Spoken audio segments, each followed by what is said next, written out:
Texas Values Report. This is Jonathan Saenz, president of Texas Values. Great to be with you on another glorious week in the state of Texas. It's great to be back in the state of Texas. You know, when we taped and broadcast our show last week, I was in Washington, D.C. I was actually on my way to Washington, D.C. to participate and celebrate in the March for Life in our nation's capital. And as a matter of fact, it was the first March for Life after Roe versus Wade has been overturned. Now, there's still pro-life work to do, and a lot of that was discussed during that event. I'll get into a little bit more detail about that today as we progress through our show. A couple of programming notes while you're watching on Facebook, social media, or maybe you're listening. If you're watching on social media, and I'm going to do this right now, share this post, like it, let's get it in some groups so we can increase the traffic, because we're going to have a wonderful conversation with an interesting and a timely guest. Okay, I've just posted it on my personal Facebook page. If you're watching this on YouTube, like and subscribe to our channel for Texas Values so you continue to get updates on important work for faith, family, and freedom, and the pro-life issue here in the state of Texas and throughout the country. We've got a great guest today, though, and I believe he's been on before. Michael New. We got to see each other last weekend when I was in D.C. Michael New writes a lot on the pro-life issue and other issues as well. He is a professor at Catholic University of America. He's also an associate scholar at the Charlotte Lozier Institute, which does a lot of wonderful work related to the pro-life issue and others. His background includes an undergraduate degree from Dartmouth and also a doctorate in political science from Stanford University. Professor New, welcome back to the Texas Values Report. Thanks for having me. Much appreciated. Yeah, look, and it's good to catch up with you. I know we were going to try to do a segment when we were at the Students for Life event on Saturday over the weekend in Washington, D.C. at that wonderful event, but our schedule was a little bit tight. I was trying to get back into Texas so I could go to church with my family the next day. And it's kind of interesting. It was like Saturday morning, and I was kind of figuring out what my schedule was going to be. I knew when the flight was going to leave. And that's when I got the reminder, maybe it was the first notice, the reminder that, oh, by the way, you're reading at Mass tomorrow at 9:30. So I was like, all right, I got to make sure I get back in time. But I know there was a lot of important work that was discussed last week. Obviously, a lot of celebration on the pro-life issue. And if people haven't seen some of our highlights of our work from the March for Life, we've got a lot posted on our social media channels. Would love for you to take a look at that and some wrap-up video. And also, I was on EWTN. So if you want to see my interview from EWTN at the March for Life, that's there as well. But Michael, one of the things that I heard a lot being from Texas, people were talking to me about Texas. Thank you, Texas. Great work y'all are doing. Obviously, still some work to do. But you've written on this a little bit too. Before we get into some of that details, tell us a little bit about your role at Catholic University and also Charlotte Lozier Institute. Sure. At Catholic University, I teach economics classes for our business students. I teach microeconomics, macroeconomics, I teach game theory, and a class on the federal budget. And I try to integrate, I'm Catholic, we really do try to integrate the Catholic faith with how we teach economics to our business students. Regarding Lozier, I write about the social science of sanctity of life issues. I write about things like abortion trends, pro-life laws, contraception programs. I also write about polls and public opinion. So I often joke that I'm lots of fun at cocktail parties. Yeah, right. Well, and look, there are cocktail parties in D.C. We went to, I don't know if I'd consider them cocktail parties. Sometimes they get a bad rap, but when I was in D.C. last weekend, I went to a very nice dinner that was hosted by March for Life, where Jonathan Roumie was the guest speaker who portrays Jesus. He's an actor as Jesus on the movie The Chosen. The night before, I was at the Vans for Life dinner, and Abby Johnson, Kirk Cameron, Rick Scarborough, a lot of, Father Frank Pavone, a lot of people that were there that were guest speakers. And so, but look, those are opportunities to see people you haven't seen in a while, to connect and find out what some of the latest information is on these issues. But you have written a lot from a social science perspective. And, Professor New, I still have nightmares sometimes about my statistics class from sociology. So that's not my strongest subject, even though I did find a way to pass so I could get my degree. But you've got an expertise in that, and you've written a lot about that in the state of Texas, particularly about the Texas heartbeat law and other pro-life measures. Tell us, our listeners and viewers, a little bit more about why you've done that and what you found. Yes, sure. One thing I've always been interested in is the impact of pro-life laws. I think one thing I've noticed as we've made some gains in the court of public opinion, our opponents often don't argue that we're wrong. They often like to argue that we're ineffective. And we saw that play itself out after the Texas Heartbeat Act took effect. It took effect in September 1st of 2021. And pretty much right away, there was a big reduction in the number of abortions performed in Texas. The numbers fell by more than 50% between September and October. So that was a cause for great celebration. But of course, the mainstream media had to show up and put their spin on things. And the mainstream media, New York Times, ran a big article, and they argued that abortions really weren't going down. What was happening was that Texas women were either, one, getting abortions in other states where the laws are more permissive, or they were getting chemical abortion pills through the mail. So, it was hard to really verify the data the Times had. So I thought one way we could really track how effective the Texas Heartbeat Act is look at birth data. Births are hard to miss. And if more Texas women are giving birth, I think that's a pretty good indication that the Texas Heartbeat Act is having an impact. So I got birth data from the state of Texas starting in February, or I should say March of 2022, 7 months after the Heartbeat Act took effect. And sure enough, 7 months later, births went up. Between March 2022 and August 2022, there were like 5,000 more births in Texas than there were the previous year. So if more children are being born, that's very powerful evidence that pro-life laws like the Texas Heartbeat Act are having an impact. Well, look, and, it's not a surprise, right? I mean, that's sort of what you would expect. It's always good to find that hard data to back it up. And sometimes people don't think about that, right? Not only a reduction in abortions, but then an increase in births as well, right? I mean, you could see how those would be connected. Obviously, with the changes in the law, it's not as if, and it's not sort of our expectation that people are going to, reduce their activities that lead to women getting pregnant and things of that nature. But I think it helps people, to your point, to see the data. And I like how you mentioned that they all don't often argue that we're wrong. It's just more about whether or not it's effective in the outcomes.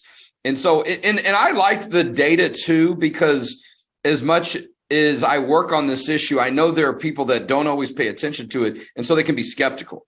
Well, show me the numbers and what do the statistics say? And I'm glad, again, that you've got that information, because that's not an area, as a law and policy guy, I will draw from that, but I don't sit around and crunch numbers on a lot of these things. But I appreciate the value of it.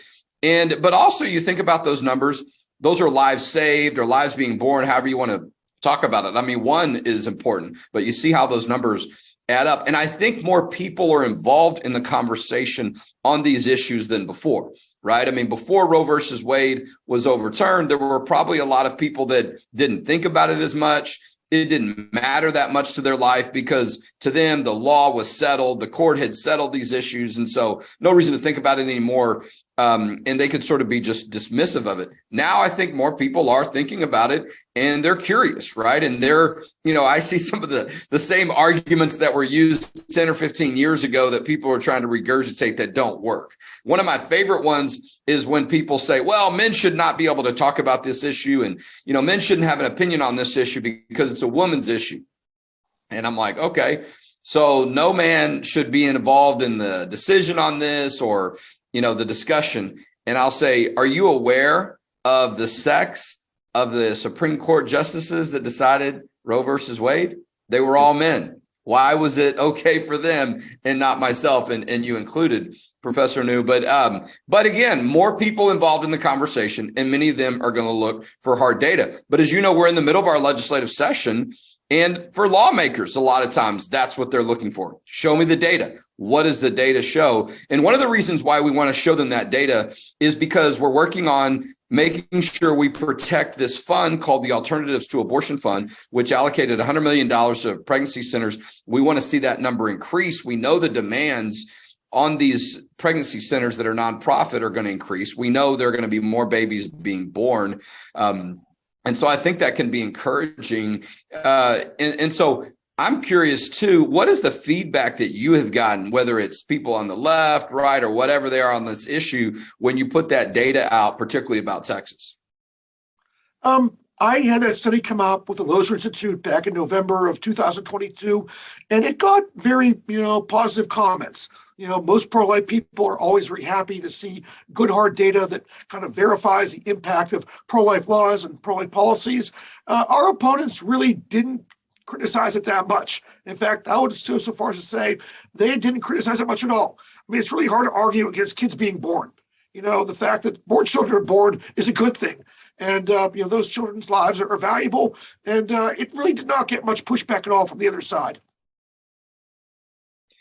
Well, look, and there's been a lot for, I think, the other side, if you will, to adjust to. And so to them, that data they may not be all that excited about it, and they may not want to talk about it, but they were probably during that time period, you think about November, focusing a lot on elections. One of the elections that happened was the governor here in the state of Texas.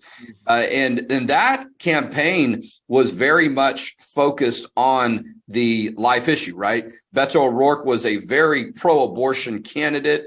His campaign finance chair was the former head of Planned Parenthood, Cecile Richards. He talked a lot about the abortion issue. And so they spent a lot of time on that. Didn't work out that well. Governor Abbott was reelected by double digits, and Beto O'Rourke was sent packing for the second time in a statewide election in the state of Texas. And so, but now we're shifting away from that election cycle. We're getting into the legislatures. And so I think you might see a little bit more interest on the data that you produce. I want to talk about the March for Life. You were there, you were around for some of these events. I don't know what the data was yet. I mean, we've seen numbers, people's estimates on how many people were there, 150, 200,000. I don't know, but it certainly was a huge crowd. And I saw a lot more young people. I wonder, in your experience as a professor, if you're seeing this trend of more and more young people get involved and talk about this issue. Oh, absolutely. I mean, young people are a lot more active, a lot more engaged, a lot more organized. We were both at the Students for Life Summit on Saturday. That's a great event. For someone who's a little bit older, it's great to see so many young people interested in building a culture of life. I feel old saying this, but when I was a student, we didn't have this. Pro-life college students like myself were kind of left to our own devices. We didn't have, national groups that were offering us advice and resources. So, there's a lot more enthusiasm, a lot more interest among young people. I teach here at Catholic University. We're very blessed. The university president actually canceled classes for part of the day so people could attend. So we had a very strong student turnout from CUA, and it's just a real blessing to see so many young people interested in building a culture of life. Well, and speaking of classes being canceled, there was a very large and robust group from my students, from my boys' Catholic high school. And now they didn't cancel classes. They are going to give them some more time, and it was an excused absence. But they took 2 buses all the way from the state of Texas. I got to greet them when I was there at the march. But I saw a lot of that. I saw a lot of schools, and obviously probably a lot of those are private schools, but some people may be taking the day off. We've got the Texas Rally for Life coming up here in Texas. It's on a Saturday here in Texas on the 28th. And I know my kids' school is going to be here or there, shorter trip.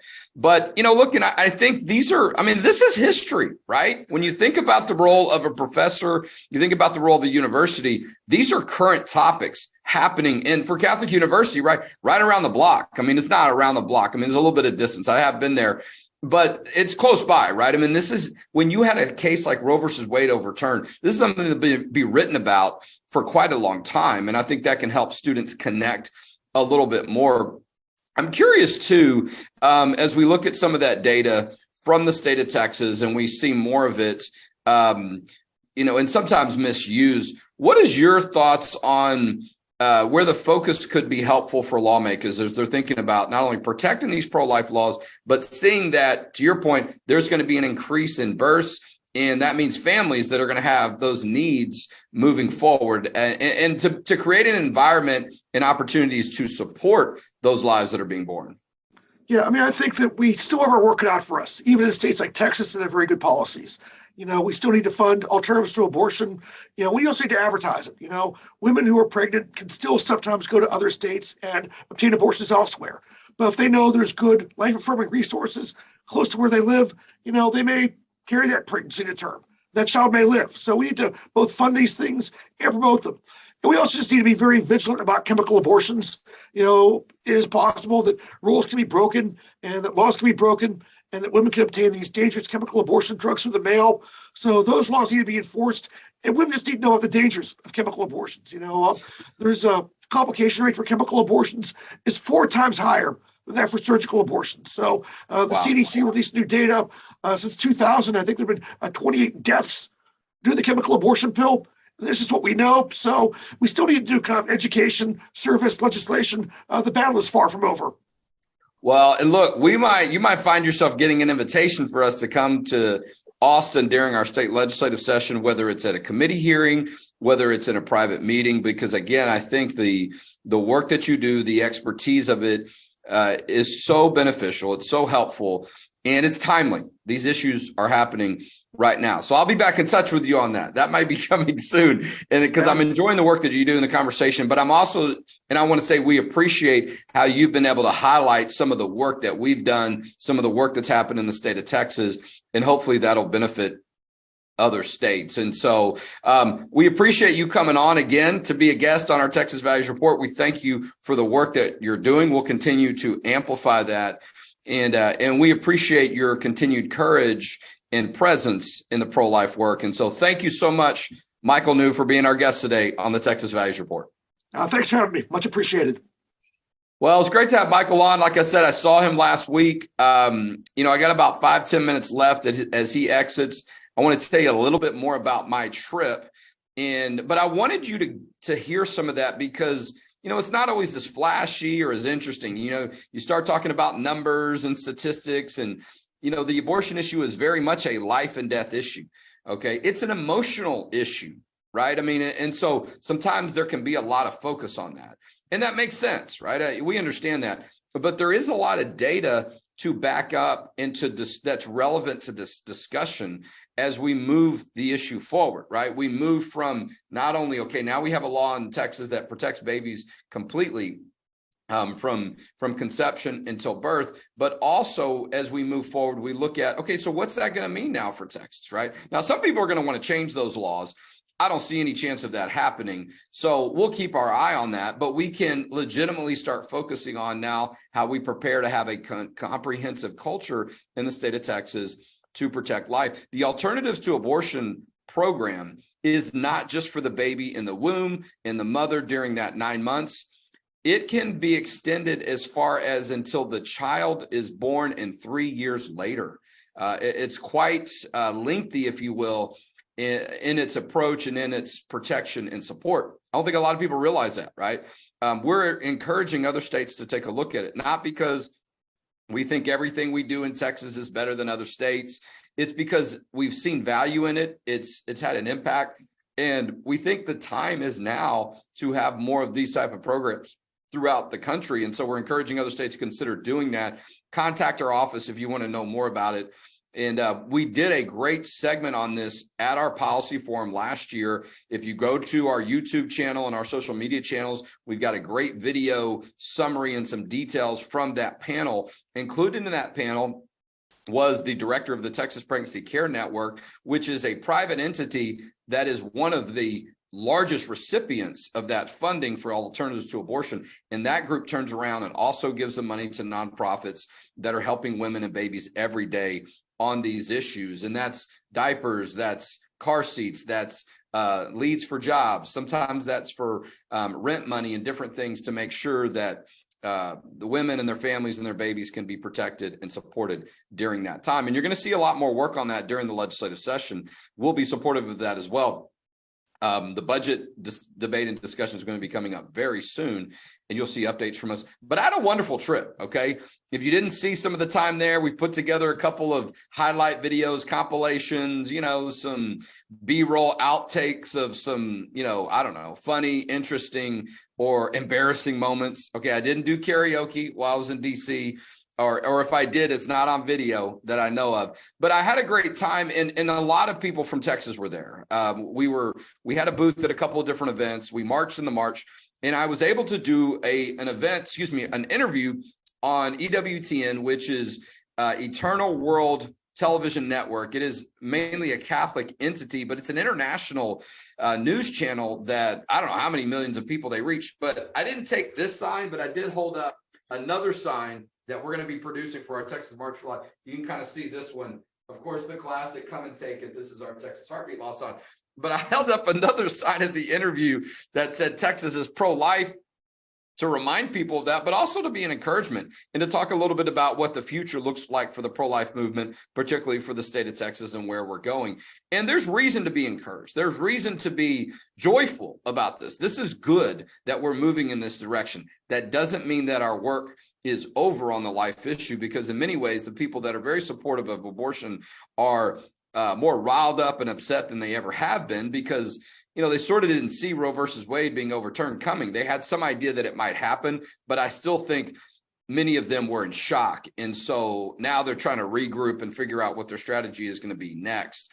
Nonetheless, though, it has opened the conversation up more. You're going to hear a lot about this. And Saturday, if you come march with us at the Texas Rally for Life, we're going to have a booth there. I'm going to be on stage with other lawmakers. Great family-friendly event. It's on Saturday, so you don't have to miss school. If you can get there on that day, bring your group. There'll be a lot of groups from all over the country. There are buses coming from 15 or 20 different cities across the state of Texas. And so a great opportunity to celebrate, too, the first Texas Rally for Life since the Roe versus Wade decision was overturned by the Dobbs v. Jackson case out of the state of Mississippi. But a great opportunity to learn more, and then to get connected with our state capitol and figure out what can I do to help on that issue during this legislative session. We're still hiring for a policy position. We want to add someone to our team. If you want to do some volunteer work, we may have another opportunity for an internship. We do have one intern right now. We'd love to maybe have another. But also, you can hear information about the event we're having on March 13th. The Texas Faith and Family Day is the largest event at the state capitol that focuses on religious freedom, marriage and family, and of course, the pro-life issue. That's on March 13th. It's only $5 to attend the event. That's just to cover your lunch, okay? You got to eat that day. It's $5. We'll have a box lunch for you from Jason's Deli or some local vendor that'll make it easy. But March 13th, get signed up. We're going to have a great time, but there's a lot of conversation around the life issue right now. Let's always remember, too, how personal of an issue this is, right? To try to extend and demonstrate and communicate that sensitivity, right? I mean, there's some people that have had abortions in their lives, maybe recently, maybe it was a long time ago, and they're still coming to terms with it, or they like to be involved in the issue, but it can still be sensitive to them. And so all those different things that, we may not be aware of, but are opportunities and things to be thinking about when we communicate on this issue. And for many young people, right, that are learning a lot more about this issue, or people from different generations, to do, in Texas, we're fortunate that the law is already on our side. I think it's settled. Doesn't mean the other side won't try to change it, but and we shouldn't stop advocating for that. But it allows for an environment to go, look, the law has changed. Now we talk about why? And what's really going on in a woman's womb, how the baby's developing? Can we have a more current and honest discussion about that and why it matters? And for people to be able to see we care about people, we love people, we believe in the life of this child. And so, but we know that can be difficult for people sometimes to figure out what they're going to do. But for them to know, look, you have the support here in the state of Texas for that baby, for yourself and your life, and you're not alone. And so we still got some great information. If you want to connect with the Pregnancy Resource Center, TexasHeartbeatLaw.com. We've already had a tremendous amount of activity at the state legislature. If you want to be involved in that, you want to stay connected with what we're doing, sign up for our emails, get connected with us on social media, because things are going to start moving pretty quick. And again, as I always say, if you like the work we do, make a tax-deductible donation today at txvalues.org. We've got about a $2 million collective budget. That's how we're able to continue to do the work we do for faith, family, and freedom in Texas. Okay, I lost my chat here. Where am I at? 3 minutes. I'm probably almost out of time, actually, waiting for that last reminder. But we're going to have the Texas Rally for Life this Saturday. The Texas Faith and Family Day is on March 13th. And if you want to come to the Capitol any other day, or you want to volunteer, let us know. We're the only faith and family organization that has someone at the Capitol every single day of the legislative session. And part of that includes an opportunity for us to help you while you're there. Our office is right across the street from the state Capitol at 1005 Congress. And so, listen, I had a great time in DC, but I love coming back to Texas. I saw a lot of friends, got to meet some new friends, and really celebrate a historic moment. You know, I was there last year with my oldest son. I'm looking forward to maybe going next year with both of my boys.